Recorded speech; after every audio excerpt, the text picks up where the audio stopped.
Ibu, saudara-saudara, ketika dalam perjalanan kami melihat tadi mau masuk tol, lalu mulai berhadapan dengan situasi, wah macet begitu. Lalu kemudian ketika kami lihat ada kecelakaan masih memprediksi saja karena hanya satu mobil kelihatan yang hancur, rusak, berantakan begitu, sepertinya menabrak separator. Lalu Bapak Ibu saudara-saudara, saya pun akhirnya membayangkan juga berkaitan dengan perjalanan yang ditempuh, berkaitan dengan akhir-akhir ini berita-berita terkait dengan kecelakaan yang cukup besar terjadi, dan terutama juga kecelakaan yang kemarin membuat kita banyak berduka ketika kereta tabrakan dengan kereta, lalu ada 16 orang yang meninggal dunia dan semua perempuan. Lalu ada solusi yang bilang katanya pindahin laki-lakinya, biar kalau laki-lakinya ada di ujung, laki-lakinya yang meninggal gitu ya. Tapi Bapak Ibu saudara-saudara, ada satu bagian di mana ketika saya melihat media sosial memberitakan tentang ini, tapi cukup banyak begitu, tapi ada satu bagian yang membuat saya tertarik adalah ketika ada suara seorang perempuan gitu ya, yang kemudian menyampaikan informasi seperti suara petugas di kereta itu yang menyampaikan Anda telah tiba di stasiun tujuan begitu. Tapi ini pakai animasi videonya. Lalu kemudian disampaikanlah tujuan akhir, yaitu surga. Dan ketika tadi guru-guru sekolah minggu menyanyikan bagian yang menurut saya menarik sekali, semua jalan di dunia gitu ya, menuntunmu ke surga, desiran angin dan mesra mengayunmu ke surga. Bayangkan semua jalan menuntun kita ke surga. Jadi kemanapun kita pergi, ujung-ujungnya kita semua akan mati. Karena semua yang hidup pasti akan mati, entah bagaimana bentuk kematiannya. Tapi persoalan kemudian menjadi perenungan bersama adalah ketika kita menghayati kematian kita, ketika kita menghayati kematian kita sebagai titik ujung kehidupan, lalu menyadari bahwa sejak lahir hingga mati ini, ada perjalanan hidup yang ditempuh. Dan seperti guru sekolah minggu tadi menyanyikan, semua jalan yang ditempuh, kemanapun, dimanapun, ujung-ujungnya akan membawa kita ke surga. Ujung-ujungnya akan membawa kita pada akhir kehidupan. Kembali lagi kepada Tuhan. Dan Bapak Ibu saudara-saudara, izinkan saya juga bertanya kepada Bapak Ibu saudara-saudara di sini. Baik anggota jemaat ataupun simpatisan yang hadir. Ada yang asli orang Purwakarta, nenek moyangnya memang di sini? Ada? Satu orang gitu, satu orang. Ini semua pendatang? Oke. Semua pendatang. Ada yang dari Sumatera Utara, ada yang dari Ambon, Manado, macam-macam ya. Ada dari berbagai macam daerah, dan kalau kita mau renungkan sama-sama, ngapain datang ke Purwakarta? Ngapain datang ke Sadang? Ngapain datang ke sini? Kenapa tidak di tempat asal saja? Lalu membangun daerah kita masing-masing. Tapi kalau kita mau hayati bersama-sama, itulah memang perjalanan hidup kita. Hari ini kita di Sadang, tahun ini kita di Sadang, 10 tahun ini kita di Sadang. Tidak tahu tahun depan, 5 tahun ke depan, kita akan ada di mana lagi. Kita tidak tahu apa yang akan terjadi kemudian hari esok. Kita berangkat kemana, kita pergi kemana, dan hidup itu seperti perjalanan itu. Makanya Alkitab seringkali mencatat memang hidup adalah seperti sebuah peziarahan, atau dalam tema perenungan kita hari ini bicara soal pengembaraan. Kita mengembara bersama-sama dengan Allah Sang Pengembara. Dan teks Alkitab bacaan kita hari ini menegaskan soal itu. Bagaimana ketika Stefanus sebelum akhirnya dirajam sampai mati, dilempari batu-batu besar sampai dia mati, dia memberitakan firman Tuhan, dia mengkhotbahkan, dia memberitakan Injil, dan dia mengkhotbahkan pesan yang sangat penting, bahwa hidup ini adalah penggembaraan seperti Allah yang juga mengembara. Sehingga penekanannya, bacaan kita memang dimulai dari ayat 48, tapi khotbahnya Stefanus sebetulnya dari ayat-ayat sebelumnya. Dari ayat 48 itu dia mengutip apa yang terdapat dalam kitab Yesaya yang menekankan bahwa Allah itu tidak tinggal diam di satu tempat.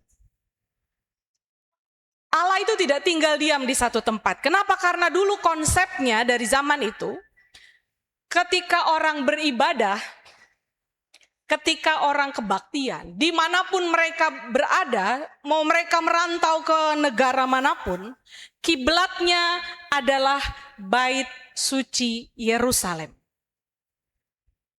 Sama kayak saudara-saudara kita yang beragama Islam, Muslim ini, mereka kiblatnya kan ke Mekah. Ka'bah Mekah, titiknya di situ. Untungnya kita gereja sekarang bertumbuh dengan pemahaman bahwa tidak lagi kita mengarahkan gedung gereja untuk arah kiblatnya itu ke Yerusalem. Dan karena itu Bapak Ibu Saudara-saudara, Stefanus ketika menyampaikan pesan ini, dia sedang mengkritik para pemimpin agama pada saat itu, mengkritik untuk kemudian bilang semua orang bisa bertumbuh dimanapun dalam iman kepercayaan mereka kepada Tuhan. Karena Tuhan sendiri tidak tinggal di dalam satu ruangan, di dalam satu gedung. Meski dalam perjalanan sejarah mereka dulu membangun kemah suci. Mereka membangun bait Allah. Mulai dari Musa, kemudian perjalanan yang lain, sampai ke Salomo membangun bait Allah itu yang megah luar biasa. Kalau istana punya 18 emas di istana raja, maka bait Allah juga harus ada 18 emas. Begitu. Salomo membangun bait Allah sebegitu megahnya, mewahnya. Sehingga kalau zaman sekarang, mungkin itu sudah dicongkel-congkel itu bait Allah. Karena betul ada berbagai macam permata, emas, barang-barang berharga. Karena apa yang dimiliki di istana, itu harus dimiliki di bait Allah. Itu harus ada di dalam bait Allah. Begitu mewahnya.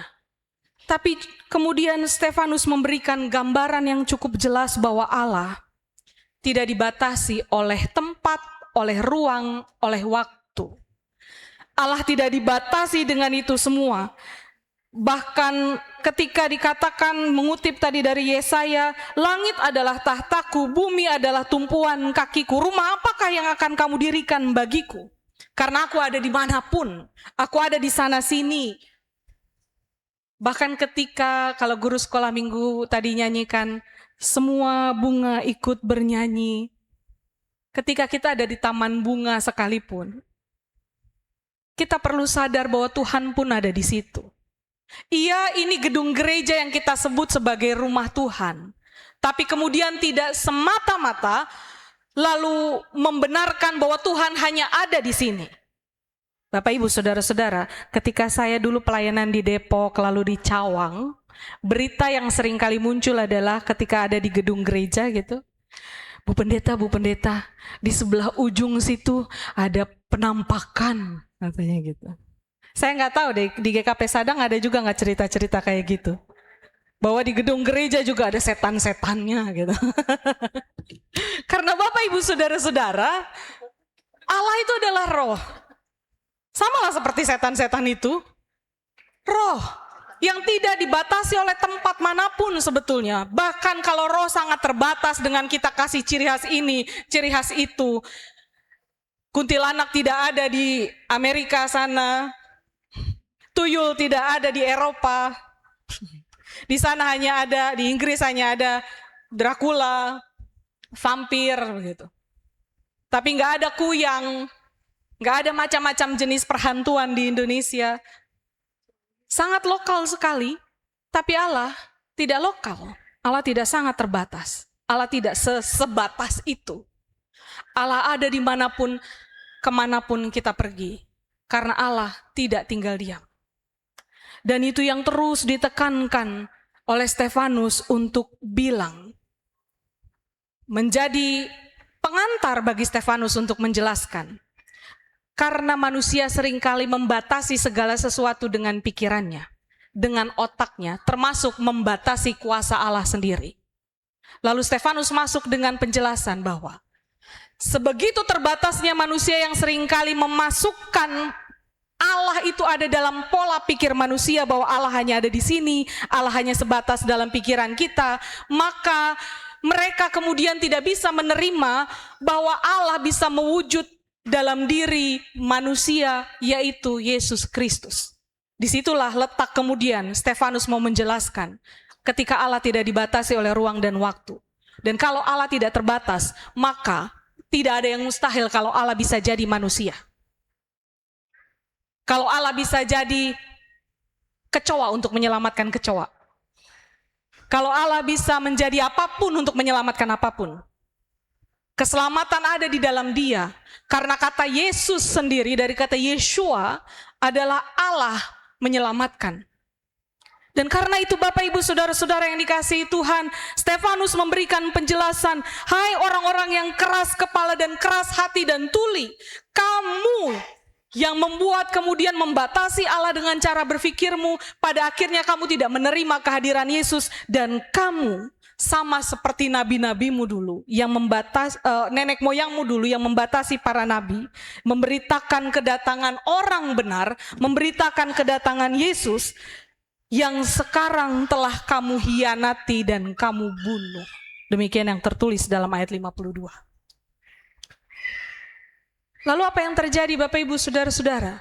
Stefanus memberikan penjelasan itu dan ya lagi-lagi mereka tidak menerima lagi penjelasan Stefanus.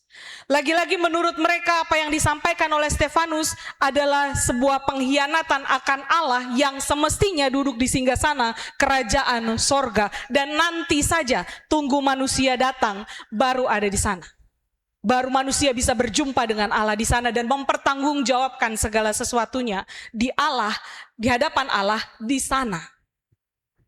Maka para pemimpin agama, anggota-anggota mahkamah agama ketika mendengar semua itu, hati mereka sangat tertusuk. Dan mereka mulai merajam Stefanus. Melempari batu dengan Stefanus. Bahkan mereka orang-orang banyak itu berteriak-teriak dan sambil menutup telinga, mereka serentak menyerbu dia. Satu orang diserang banyak orang. Jelas mati sudah. Dan kematian begitu mudah bagi Stefanus, tapi di akhir itu mudah memang, tapi menyakitkan. Tapi di akhirnya Stefanus melakukan dua hal yang sama sebetulnya, persis seperti yang diucapkan oleh Tuhan Yesus ketika Tuhan Yesus di atas kayu salib. Dia meneladani apa yang diucapkan oleh Tuhan Yesus sendiri. Ya Tuhan Yesus, terimalah rohku. Seperti Yesus yang bilang di salib itu. Ya Bapa, ke dalam tanganmu kuserahkan nyawaku. Tapi selagi dia dirajam, selagi dia disakiti seperti itu, sambil berlutut dengan suara nyaring, ayat 60 menekankan, dia bilang, Tuhan jangan tanggungkan dosa ini kepada mereka. Persis seperti Tuhan Yesus yang di atas kayu salib itu yang bilang, ya Bapa, ampuni mereka, karena mereka tidak tahu apa yang mereka lakukan, apa yang mereka perbuat. Bapak Ibu Saudara-saudara yang dikasihi Tuhan, hal yang tidak mudah dalam perjalanan hidup kita sebagai manusia pasti, saya yakin itu adalah kalimat di ayat 60 ini. Mengampuni. Ayo ngaku sekarang. Saya nantang nih. Mengaku sekarang.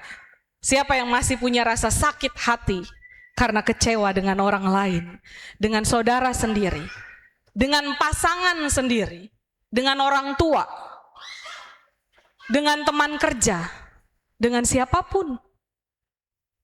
Dan hari ini Bapak Ibu Saudara-saudara, kita diajak bersama-sama untuk mengingat bahwa hidup kita ini adalah perjalanan. Perjalanan yang akhirnya menuju ke surga. Ketika kita kecil, persis seperti anak-anak itu kan, yang tidak tahu apa-apa. Yang digendong sama mamanya, sama guru-guru sekolah bilang, jangan ke situ, jangan ke situ. Karena tidak tahu. Tapi ketika kita tahu, seberapa sering kita kemudian sudah tahu apa yang harus dilakukan, tapi kita tidak melakukan itu. Ketika kita tahu Tuhan Yesus mengajarkan, kalau ditampar pipi kananmu, maka kasihlah pipi kirimu. Tapi seberapa sering justru kita malah bilang, oh kalau lu bisa gitu, gua juga bisa. Lu bisa begitu, gua jauh lebih bisa begitu. Kamu bisa melakukan itu, akan aku balas lebih jauh lagi. Lalu kita bilang juga, membenarkan diri dengan bilang, manusia kan ada batas sabarnya, Ibu Pendeta. Tapi justru sebetulnya kalau kita nggak sabar, kalau kita bilang ada batas sabarnya, itu kan sudah bukan sabaran lagi. Itu berarti kita sudah tidak sabar lagi. Bukan sabar berarti namanya. Dan karena itu hari ini kita diingatkan bersama-sama Bapak Ibu Saudara-saudara. Hidup kita adalah sebuah perjalanan mengembara. Dari kecil sampai kita dewasa, entah kapan Tuhan panggil kita. Sama seperti para perempuan pekerja yang naik kereta itu. Bahkan ada cerita yang menyedihkan juga ketika dia itu adalah hari pertama dia berangkat kerja, mau pulang dengan bawa ASI, karena dia baru habis cuti 3 bulan, karena habis melahirkan. Menyedihkan, dia harus meninggalkan anaknya. Dan Bapak Ibu Saudara-saudara, tidak ada yang pernah bisa tahu apakah hari ini atau besok atau lusa atau tahun depan, berapa tahun lagi kita akan terus mengembara di dunia ini dan berapa lama lagi kita hidup di dunia ini. Lalu akhirnya semua jalan itu menuntun kita menuju ke surga. Menuntun kita pada perjumpaan dengan Tuhan. Tapi ingat persis seperti yang dijelaskan oleh Stefanus pula. Nggak perlu tunggu sampai kita mati baru kita mempertanggungjawabkan segala sesuatunya di hadapan Tuhan. Setiap hari Tuhan tahu apa yang kita lakukan. Maka ketika dikasih kesempatan untuk hidup, hiduplah dengan kerendahan hati. Hiduplah dengan bersyukur, hiduplah dengan mengasihi. Bertumbuhlah dengan bijaksana, dengan baik. Jangan seperti anak-anak kecil lagi. Kalau dulu harus dikasih tahu baru melakukan, kalau sekarang dengan kesadaran sendiri, dengan tanggung jawab sendiri, kita mempertanggungjawabkan segala sesuatu yang kita lakukan di hadapan Tuhan. Maka ingatlah apa yang diajarkan oleh Stefanus, dan sebagaimana perjalanan hidup yang juga ditunjukkan oleh Stefanus, hidup ini tidak mudah. Ada yang mungkin kita ungkapkan kebenaran, tapi orang merasa tersakiti lalu meninggalkan kita. Kita dilupakan, kita dihianati, kita dibenci.